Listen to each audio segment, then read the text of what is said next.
अस्सलाम वालेकुम, मैं साबिर सैन तो सारे पे एस कंवल टेक्निकल। आज मैं तक यूट्यूब थंबल लावन का तरीका दसे। पहली वीडियो में बनाई है थंबल बनाया से इंदे जो थंबल लैसू होने तो वाइट स्टूडियो डाउनलोड कर गए सो। अगर है पे को ओपन करे सो ये थी गई ओपन।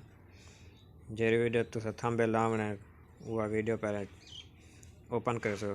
एक वीडियो हूँ वीडियो तो खड़ा से पेंसिल का निशान इनको खुले सो वाला भी आ से पेंसिल का निशान इनको क्लिक करे सो। ये आगे सारे तस्वीरें इतना लिखा खड़े कस्टमर थंबल इनके उत्ते क्लिक करे सो। उनके बाद इतना सारे तस्वीरें आ जो तुम थंबल बनाया उनको सिलेक्ट करे सो। मैं ये बनाया मैं क्लिक करना पाया।